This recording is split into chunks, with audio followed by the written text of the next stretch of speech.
Salut, numele meu e Cezar și vin din partea 2 Games. Astăzi am să vă arăt 4 programe celebre cu care puteți filma desktop-ul în gameplay-uri și în tutoriale. Cele 4 sunt HyperCam 2, HyperCam 3, Fraps și GameCam. Linkurile de download vor fi puse în descriere.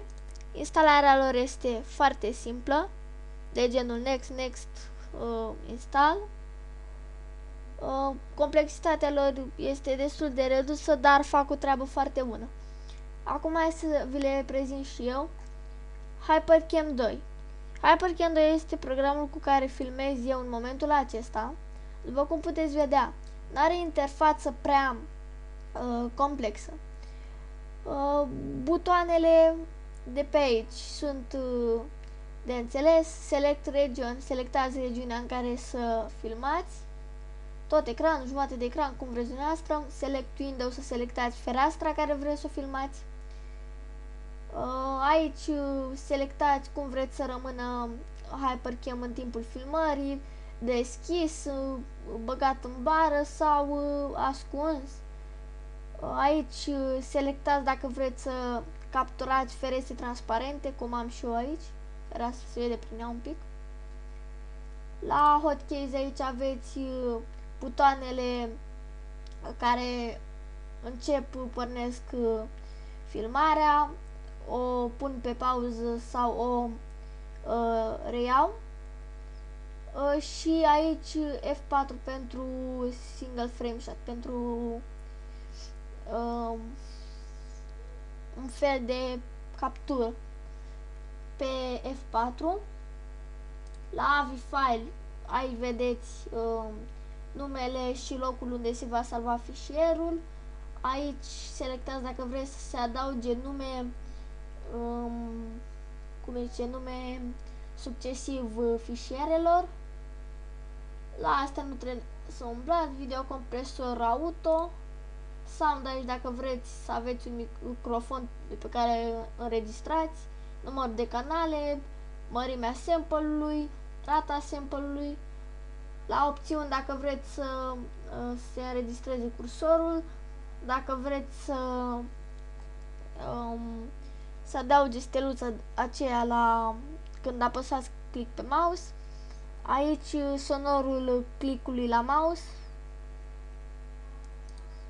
culoarea steluței când dați click și stânga și când dați click dreapta. La licența este full, deci nu expiră niciodată, nu aveți probleme. Acum să vă prezint Fraps. Fraps este un pic mai complex. Cu Fraps nu puteți filma decât 30 de secunde dacă aveți versiunea trial, versiunea gratis. Practic doar dacă o activați puteți să filmați. Aici opțiuni simple. Începe Fraps băgat în bară. Fereastra de Fraps întotdeauna în față.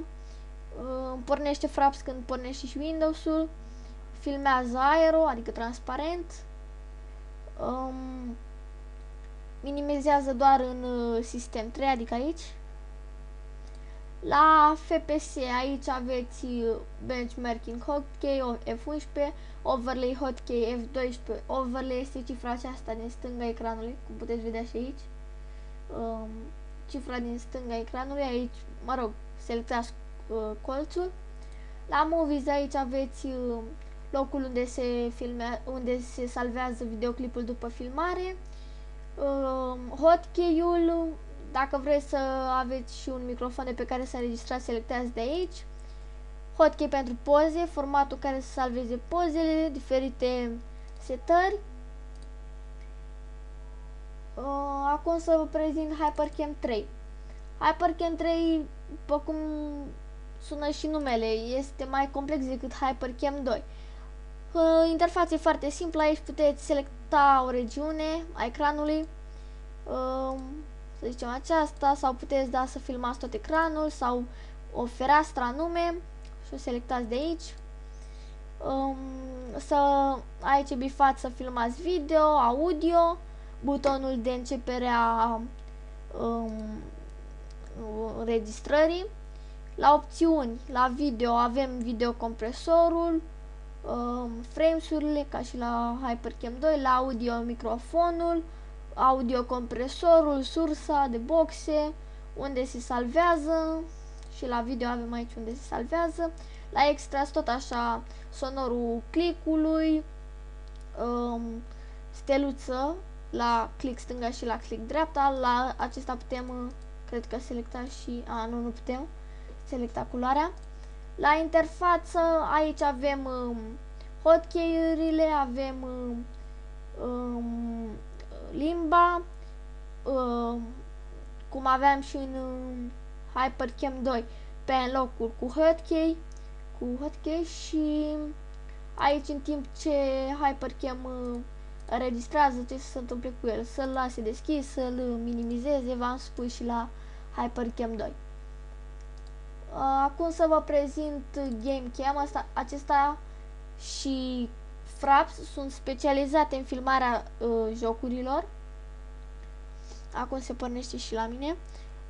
El pornește minimizat în sistem 3 aici. Dacă dați click dreapta puteți vedea opțiuni. La opțiuni, video directorii, unde se salvează imaginile, mesaje, cutii de mesaje în joc, hotkey-urile pentru toate opțiunile, video, smart capture, file format, codec, calitate, luminositate, toate setările, audio, device-ul cu care se capturează sunetul, CVR, acesta nu știu ce, image, aici formatul în care se capturează imaginile, guarda aici disk space, video file size și video length, depinde cum doriți dumneavoastră. Dacă dați click dreapta puteți vedea și video manager. Aici aveți toate videoclipurile făcute cu GameCam. Eu n-am niciunul, deci de-aia niciunul nu este afișat aici. Acestea sunt cele 4 programe care am vrut să vi le arăt astăzi. Mulțumesc de vizionare, la revedere!